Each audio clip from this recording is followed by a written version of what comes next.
अनाया, एक कहानियों की रानी, अपनी कलम से जज्बातों को रंग देती थी।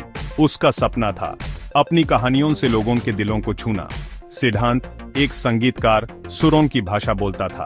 उसका संगीत उसकी आत्मा से निकालता था, उसके गहरे जज्बातों की गूंज। वो चाहता था कि अपने संगीत से दुनिया को हिला दे। दोनों कलाकार पैशन से भरे मिलने के लिए बने थे। एक लिटरेरी इवेंट में उनकी राहें मिली। अनाया अपनी नई कहानी सुनाने आई थी। सिद्धांत एक दोस्त के कहने पर एक अलग आर्ट फॉर्म देखने आया था। उन्हें क्या पता था कि उनकी दुनिया बदलने वाली है।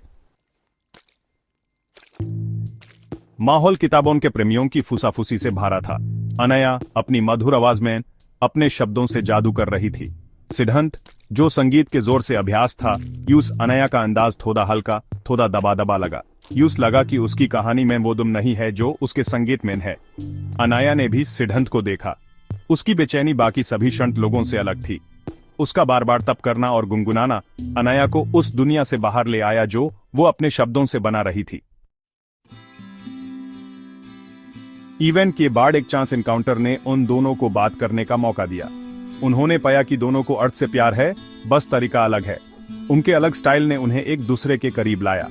सिद्धांत अनाया की कहानियों के जज्बातों से खिंचा चला आया। यूस अपने संगीत में भी वही गहराई चाहिए थी। अनाया को सिद्धांत के संगीत में एक रिदम महसूस हुई, जिसे उसकी लिखावट में एक नई बात आ गई। उसके शब्द अब संगीत की तरह बहने लगे। उनके आईएसएस इंस्पिरेशन ने एक नया आइडिया दिया।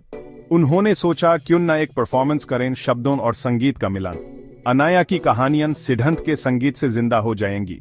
ये उनके यूनिक कनेक्शन का सबूत होगा, उनके अलग मगर एक दूसरे के पूरक आर्ट फॉर्म्स का जश्न। ये कोलैबोरेशन उन दोनों को बहुत एक्साइटिंग लगा। ये एक चैलेंज था, उनकी लिमिट से आगे जाने का, उन्हें और बड़ा बनाने का। हर दिन के साथ उनका बंधन और मजबूत होता गया और उनके अलग अलग सपने एक हो गए।